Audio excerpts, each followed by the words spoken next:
देखिए, दिनेश भैया, फिर आपको फिर क्वेश्चन करना हो तो कर लीजिए गुरुदेव भगवान से। फिर पुनः इसको फिर समझें। एक ऐसे कोई प्रश्न भी आया था, अपने ग्रुप में किसी भाई ने डाला था, उनका याद तो नहीं है, लेकिन उन्होंने यही प्रश्न किया था, थोड़ा सा मुझे याद है। जब आत्मा चेतन है, सबसे परे है, सबसे सूक्ष्म है, तो शरीर के बंधन में आ कैसे जाती है, और शरीर में चेतना उसकी कैसे आती है। देखिए, अब जो अभी बातें हुई उसी पे फिर रिपीट करते हैं।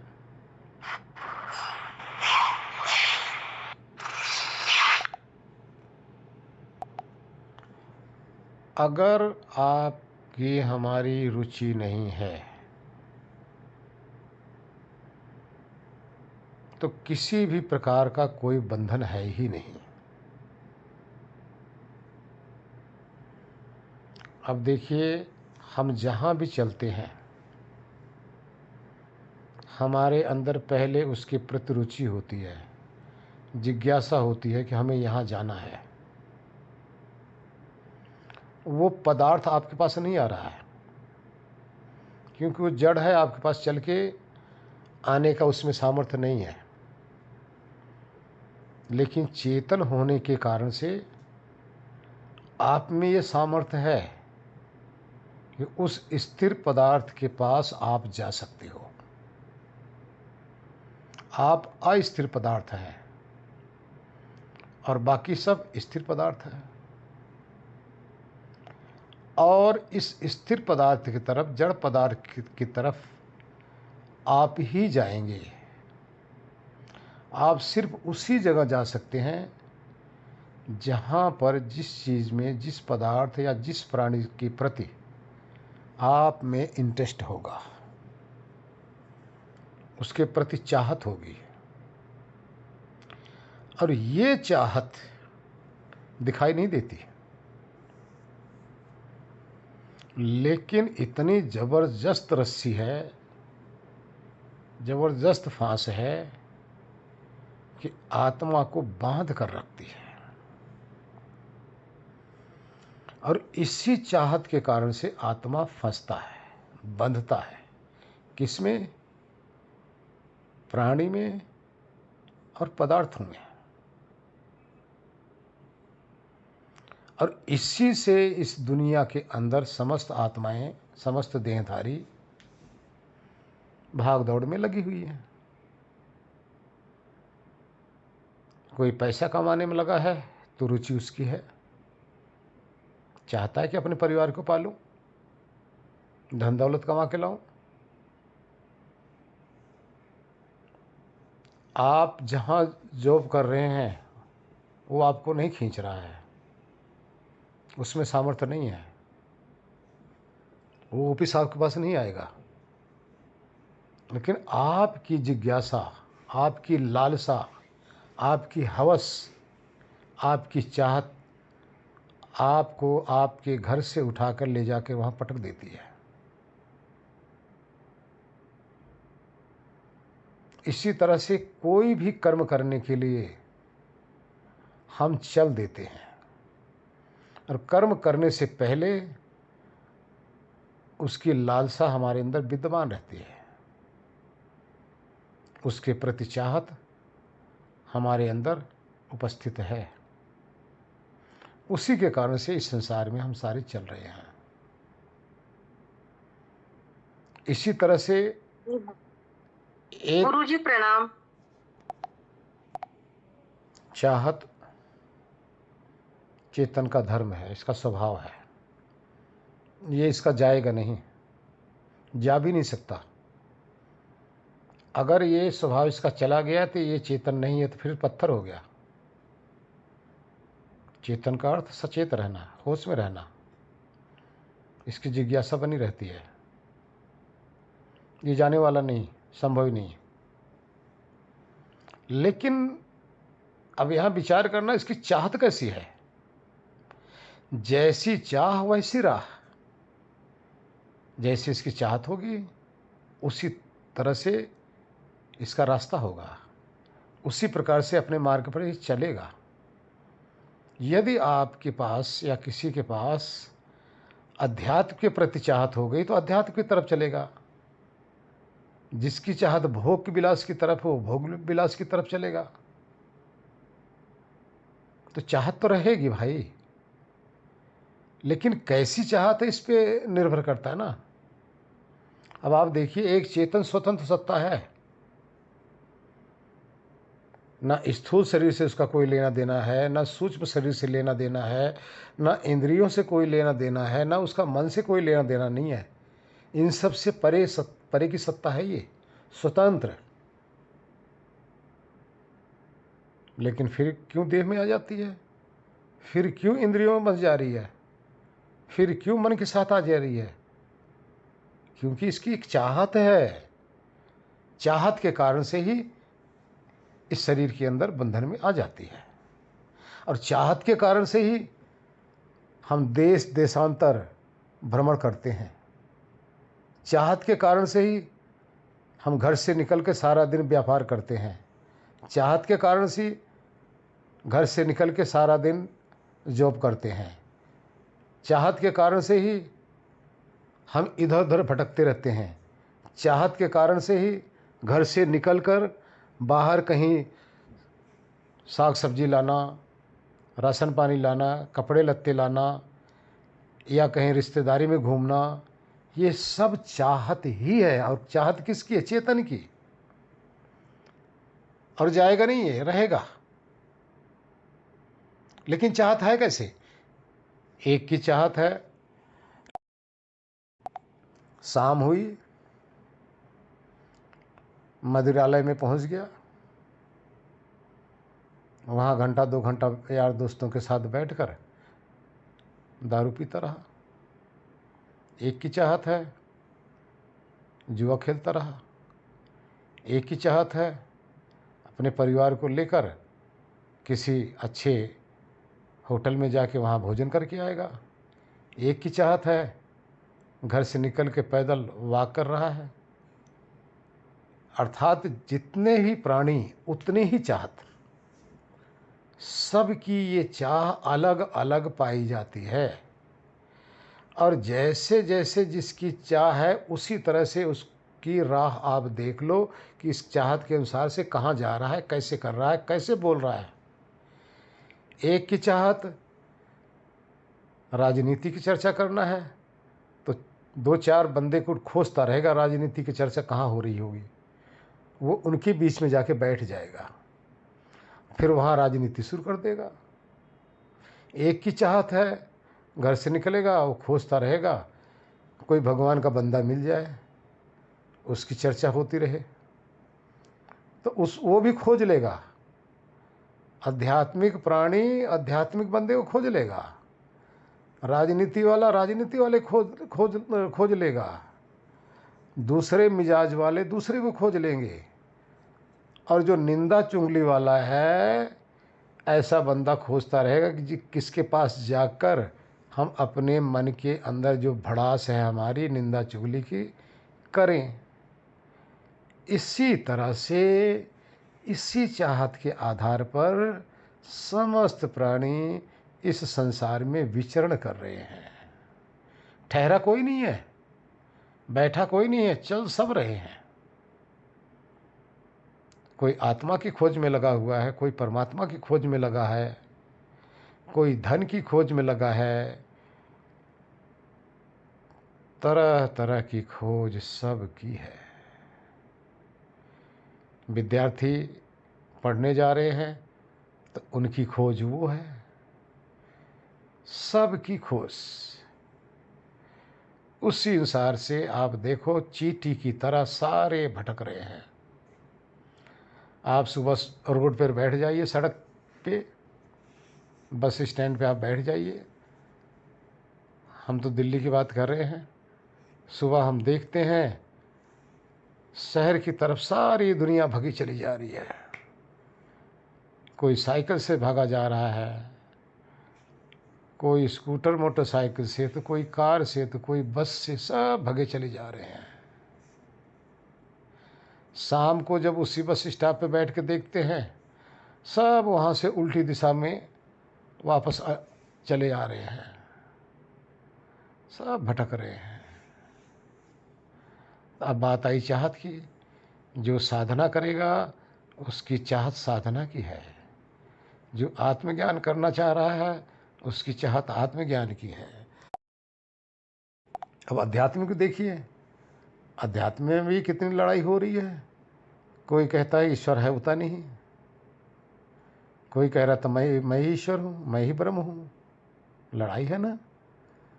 तो जिसको ब्रह्म बनने की चाहत है वो अपना ब्रह्म बना चला जा रहा है, जिसको ईश्वर की भक्ति की चाहत है वो ईश्वर की भक्ति करता चला जा रहा है।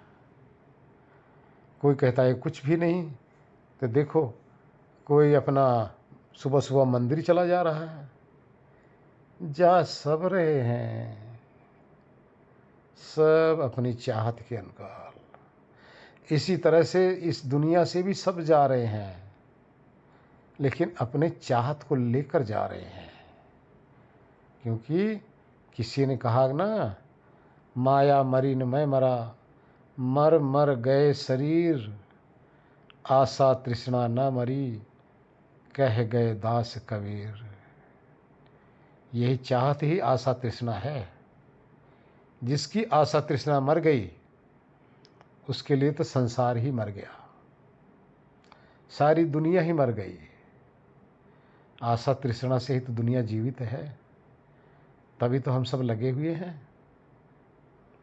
लेकिन कबीर साहब ने एक शब्द और भी इसके आगे कहा, माया मरी न मैं मरा, मर मर गए शरीर, आशा तृष्णा मार कर, फिर भया संत कबीर। अगर हमें संत बनना है तो आशा तृष्णा मार लो। किसकी? यहाँ गलत मत सोच लेना। आशा तृष्णा 3 की मारना है। अध्यात्म की आशा तृष्णा बनाकर रखना है, आत्मज्ञान की आशा तृष्णा बनी रहे, ईश्वर भक्ति की आशा तृष्णा बनी रहे, ये ना जाए। लेकिन संसार की कामनाओं की जो आशा तृष्णा है, भोग विलास की आशा तृष्णा है, इसको मार लो तो सभी संत हैं। संत का अर्थ है 3 प्रकार का संताप, जो आत्मा के हनन का कारण है, आत्मा को दुख देने का कारण है। वही 3 प्रकार का जो संताप है उसको मारना है, वही आशा तृष्णा के अंदर आती है। इसलिए अगर हम सब करते हैं तो बच सकते हैं। अब आप देखिए ना, मृत्यु के बाद में वापस क्यों आना पड़ता है? कोई कारण होगा ना। जब आत्मा इतनी सूक्ष्म सत्ता है, चेतन सत्ता है, तो आने का क्या कारण है? एक दिन बताया था, आपके पास हम आए, अपनी बहुत ही कीमती वस्तु आपके पास हम छोड़ आए, और छोड़कर किसी कारणवश हम वहाँ से अलविदा हो गए। अब वो वस्तु आपके पास है और उस वस्तु में हमारी बहुत अधिक रुचि थी, बहुत चाह थी, लेकिन किसी कारणवश हम वहाँ से चले गए। अब चले गए, अब हम कहाँ गए आपको एड्रेस नहीं पता कि वो वस्तु हमारे पास पहुँचा दो, और अब पहुँचा भी नहीं सकते क्योंकि वहाँ आपकी पहुँच नहीं है जहाँ हम चले गए। ऐसे जगह चले गए कि आपकी पहुँच नहीं, किसी की पहुँच नहीं। लेकिन हम कहाँ गए? आपके पास जो वस्तु छोड़ी थी उसकी याद लेकर हम चले गए, उसके प्रति तड़पते हुए हम चले गए। जब आगे हम गए तो अब हमें वही वस्तु आपके पास जो हमने छोड़ा उसको लेने के लिए हमें आना ही पड़ेगा, क्योंकि हमारे अंदर तड़पन है, जिज्ञासा है, चाहत है, रुचि है कि हमने अपनी चीज़ वहाँ छोड़ के आया है, इसलिए हमें वापस आना पड़ेगा। ज़रूरी है। जो आपको शरीर देता है ना, अपने लिए नहीं देता, आपकी रुचि की पूर्ति के लिए, आपकी जो अभिलाषा अधूरी रह गई उसकी पूर्ति करने के लिए। इसी तरह से आत्मा का आवागमन होता रहता है। इसी तरह से आप देखो, हम सब कुत्ते, बिल्ली, पक्षी की तरह, कीड़े मकोड़े की तरह कैसे भाग रहे होते हैं। देखो, धरती खाली नहीं है आपसे, भटकते रहते हो। यही आशा और तृष्णा ही आत्मा को भटकाने का कारण है। आशा तृष्णा मार लो, अपने अंदर मुख मोड़ लो, बाहर की रुचि खत्म, बाहर की चाहत खत्म। क्योंकि अंदर जो मिलेगा उसके बराबर दूसरी चीज हो ही नहीं सकती। संसार में कुछ है ही नहीं। जो आनंद वहाँ है सृष्टि के अंदर है ही नहीं। जो ज्ञान वहाँ है संसार में आप वो ज्ञान पाओगे भी नहीं। जितनी शांति वहाँ है संसार में आपको शांति मिलेगी नहीं। तो वहाँ जब जाओगे, गोते लगाओगे, धीरे धीरे आपकी जिज्ञासा, आपकी चाहत, आपकी तृष्णा बाहर से हटती चली जाएगी। और जितनी आपकी तृष्णा बाहर से हटेगी उतने ही आप अंदर गोते लगाएंगे। अंदर आपके न मिलने का क्या कारण है?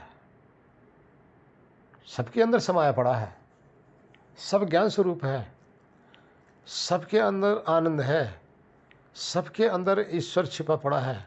क्यों नहीं मिल रहा है? रुचि कम है,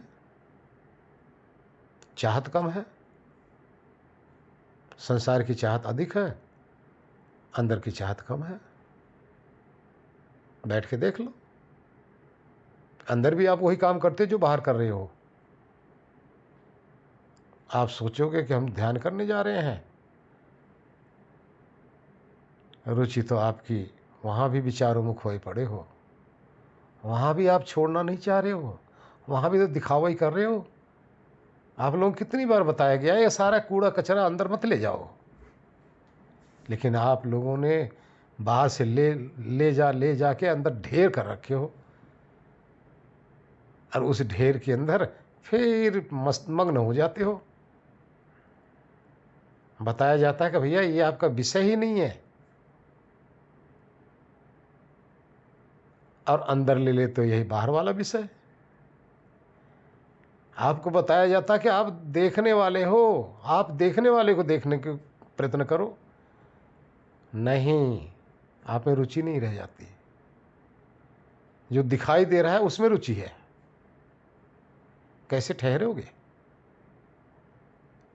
यही हमारी आपकी चाहत भटका भटका के, दर दर के, ठोकर खा खा के परेशान है, लेकिन अकल नहीं आ रही है, बिल्कुल अकल नहीं आ रही है। सब कुछ समाया है हमारे अंदर, मूल तत्व हमारे अंदर है, मूल तत्व हम ही हैं, सत्य तत्व हम हैं, लेकिन असत्य तत्व के अंदर हम डूब मर रहे हैं, डूबे चले जा रहे हैं। यही तो कारण है ना। इस तरह से जब आप अंदर गोते लगाते रहेंगे, बाहर की रुचि धीरे धीरे धीरे धीरे सब समाप्त होती चली जाएगी, समाप्त होती जाएगी। फिर आप अकर्ता हो गए। अकर्ता का अर्थ है आप चाहो कि इंद्रियां कर्म नहीं करेंगी, इंद्रियों से कर्म होगा, अवश्य होगा भाई, ये रुक नहीं सकती, ये ठहर नहीं सकती, कर्म तो होगा ही। लेकिन एक कर्म आपकी आसक्ति के कारण से हो रहा है और एक कर्म अनासक्ति के कारण से हो रहा है। जो आपकी आसक्ति के द्वारा हो रहा है, ये आपकी चाहत के द्वारा हो रहा है, आपकी चाहना लगी हुई है उस कर्म में, आपकी हवस लगी हुई है, जिस कारण से कर्म हो रहा है। यहाँ आप फंसोगे, बंधोगे। और एक कर्म हो रहा है, हमें क्या लेने देना। आप बाजार में चले जा रहे हो रहा है, आपको क्या लेने देना। दुकानदार बैठे हैं, आपको क्या लेने देना। ये इसको कहते हैं अनासक्ति। आप देख देख के एक एक दुकान को, एक एक चीज़ देख देख के, कितने को हम देखते हैं, कभी बाजार में जाते हैं ना, बेवजह जेब में धेला भी नहीं है, लेकिन हर दुकान पे जाकर ये क्या है, कितने का है, कैसा है, मोल भाव कर रहा है, लेना है कि नहीं। कितने को हम देखते हैं, सब्जी की दुकान पे चला गया, किसी के यहाँ मटर है, हाँ जी कैसे दिए, 2 मटर छील के खा लिया, अगली दुकान पे चला गया, वहाँ कुछ और है, थोड़ा सा गाजर का टुकड़ा तोड़ा, मुख में डाल लिया, अगली दुकान पे चलता बना। भैया ये स्वादु मत बनिए, उधर देखिए मत, देखते हुए मत देखिए।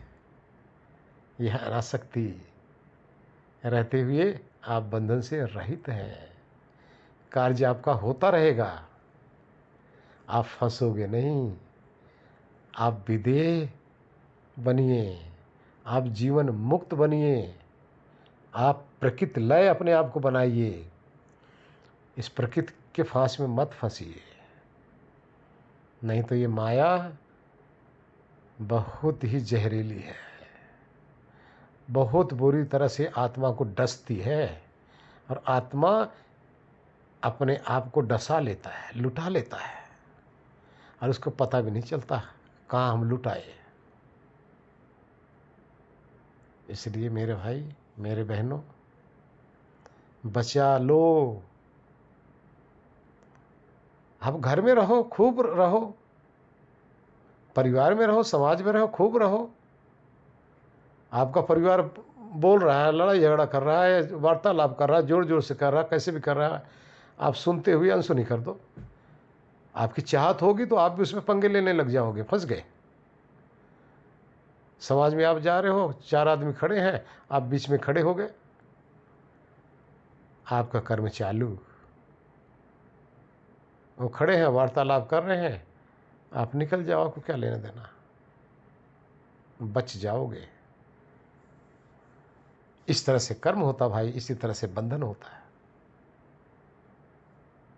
कहने का तात्पर्य, बंधन का कारण आपका राग है। ये राग आपको अच्छी जोनियों में ले जाएंगे। दूसरा, बंधन का कारण आपका द्वेष है। ये द्वेष भावना आपको निम्न जोनियों में ले जाएंगे। आप अपने आप जाओगे नहीं, आपकी हवस आपको खींच ले जाएगी, जो दिखाई नहीं देती लेकिन बहुत मजबूत है। और तो देखिए ना, कितने आदमी हैं किसी चीज़ के अपने ही आदतों का गुलाम बन गए। कोई शराबी है, शराब पीता है, घर में लड़ाई झगड़ा क्लेश होता है, पत्नी से पी के आएगा, रात में कान पकड़ेगा, कल नहीं जाऊंगा। लेकिन जैसे ही अगला समय आया, उसका समय आ गया, शाम हुआ, अपनी आदतों का गुलाम हुआ, ना चाहते हुए भी वो आदतें उसको खींच के ले जाकर ठेके पर बिठा देती हैं, पहुंचा देती हैं। पैसे ना होते हुए भी हमने देखा है ऐसे को, शाम को किसी से ब्याज पे ले रहे हैं 150 रुपये, किसी से कर्जा ले रहे हैं, किसी से मांग रहे हैं। यही आदत जो है हम सबको भटका रही है। इसका सुधार करना है। संसार की वासनाओं को त्याग करके ज्ञान की तरफ इसको लगा दो, बदल दो। बंधन खत्म, आज ही खत्म। कर्म समाप्त, आज से ही समाप्त। लंबा समय हो गया। हरिओम। देखिए, आपको कर्म तो करना ही पड़ेगा। कर्म करने में आप स्वतंत्र हैं, कर्म करना पड़ेगा। लेकिन जो कर्म करेंगे उसका फल आपको मिलना ही मिलना है, वो वंचित भी नहीं रहेगा। कर्म करने से चूको मत, और इतना तड़पो भी मत। हमारी औकात 100 रुपये कमाने की है, हम उम्मीद रखें कि आज 10,000 रुपये हम लेके जाएंगे, नहीं ले जा पाओगे। अगर ऐसा करोगे भी तो आप कोई न कोई पाप करके ही 10,000 रुपये ले जा सकते हो, क्योंकि औकात या कमाई करने का हमारी क्षमता 100 की है। 10,000 रुपये अगर लोगे तो कहीं न कहीं किसी का जेब काटोगे, किसी का कुछ करोगे, उल्टे सीधे काम करोगे, वो पाप ही होगा। 100 के लायक हम हैं, अपना कर्म करते रहें। 200 के लिए कर्म करेंगे, लेकिन जो कर्म हम करेंगे इसका फल तो ईश्वर ने ही देना है ना। ईश्वर ने देना है। और कर्म ऐसा है कि कर्म करके आप 7 कोठरी के अंदर जाके अगर छुप के बैठ जाओ तो उसका फल वहाँ भी मिलेगा। सपोज करो आप डॉक्टरी लाइन में हैं, आपका अपना काम है, व्यापार करना आपको चाहिए, अपने जाके अपने क्लिनिक पे बैठिए। कोई ज़रूरी नहीं है कि आप के पास 100 पेशेंट आए, 2 आए, 4 आए, 10 आए, 20 आए। आप बैठे हैं, भेजने वाले परमात्मा है आपके मुकद्दर का जितना है वो मिल के रहेगा, कोई छीन नहीं सकता, क्योंकि आप ड्यूटी दे रहे हैं ना। ड्यूटी देना हमारा फर्ज है, फल उसका अवश्य मिलेगा। इसी तरह से साधना की बात आई कि ड्यूटी आप जरूर दो, फल की चिंता मत करो, कर्म करो, लेकिन अनासक्त होकर कर्म करो। ऑफिस में जाइए, व्यापार में जाइए, करो। आपके मुकद्दर का जो है वो मिल के रहेगा। हरिओम। और दूसरा नंबर, ऐसा आप चाहो कि आप ही की इच्छा पूर्ति हो जाए, संभव नहीं है। आज रोज 10,000 रुपये कमाओगे तो कल आपके अंदर से ही एक उपज और आने वाली है। नहीं, 10,000 में बात नहीं बन रही है, हमें 20,000 रुपये रोज चाहिए। 20,000 आने लग जाएगी, फिर अंदर से जिज्ञासा होगी, नहीं 50 आनी चाहिए। हमारे अंदर चाहत, ये जिज्ञासा ऐसा सांप है कि फन काढ़ कर बैठा हुआ है और के लिए। कभी ये किसी की पूरी नहीं होने वाली है, हो भी नहीं सकती। अरे सिकंदर जैसे कि नहीं हुई, आपकी हमारी कैसे हो जाएगी भाई? आज तक किसी की नहीं हुई। हर आदमी चाहता है हम टाटा बिरला अंबानी बन जाएं। जो 100 रुपये कमाने वाला है वो 1000 की चाहत रखता है, 1000 वाला 10,000 का, 10,000 वाला लाख का, लाख करोड़ का। इसी तरह सबके अंदर चाहत समाई पड़ी है, और एक दिन यही चाहत लेकर हम मर जाएंगे, पूरी नहीं होगी। हो ही नहीं सकती, किसी की आज तक नहीं हुई है। कहा गया ना, ये इंसान की खोपड़ी कभी नहीं भरती और भरेगी भी नहीं। हाँ, जिस दिन इंसान की खोपड़ी के अंदर भगवान विराजमान हो गए, सत्य विराजमान हो गया, उस दिन से ये मस्त हो जाता है। उस दिन से इसकी खोपड़ी भर गई, फिर इसको कुछ नहीं चाहिए। इसलिए संसार की जो चाहत है सबके अंदर एक एक तमन्ना बढ़ती चली जा रही है, ये भरने वाली नहीं है। हाँ, अपने हैसियत के हिसाब से जिसका जो है करते रहो, परिवार को पालन करने के लिए करते रहो। हर आदमी चाहता है कि हमें ज़्यादा से ज़्यादा हम धनवान हो सकें, लेकिन चाहत से नहीं, कुछ हमारे कर्म है, कुछ हमारे प्रारब्ध है। इसलिए करते रहो। हरिओम।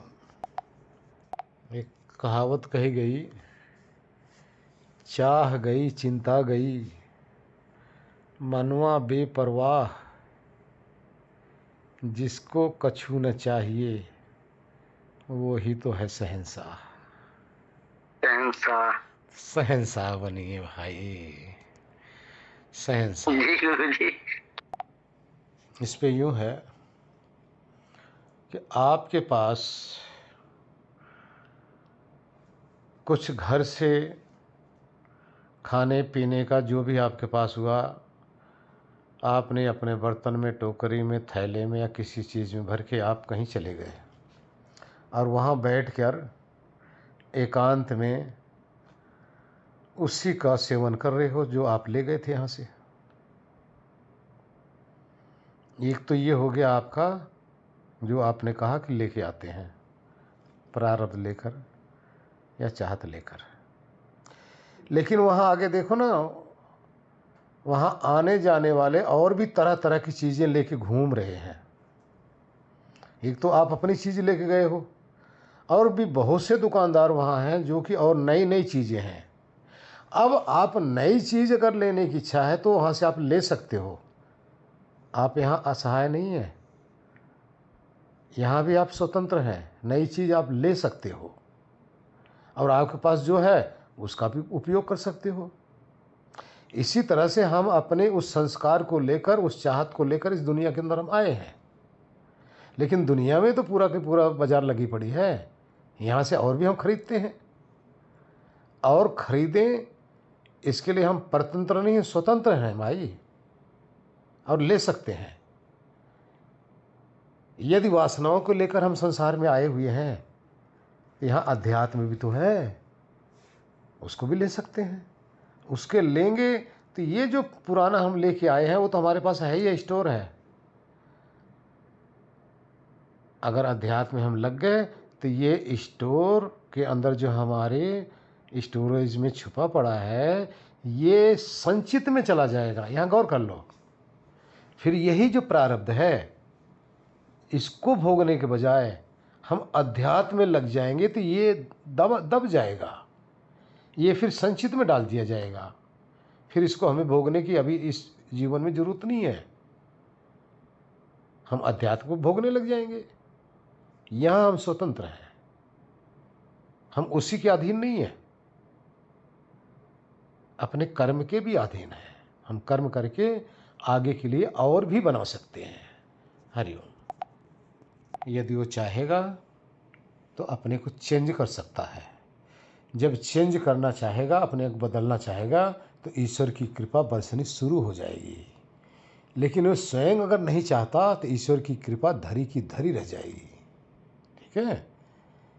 अगर माहौल को देखकर, समाज को देखकर, वस्तु को देखकर उसके अंदर लालच लग जाती है, चाहत बन जाती है, तो बदला जा सकता है।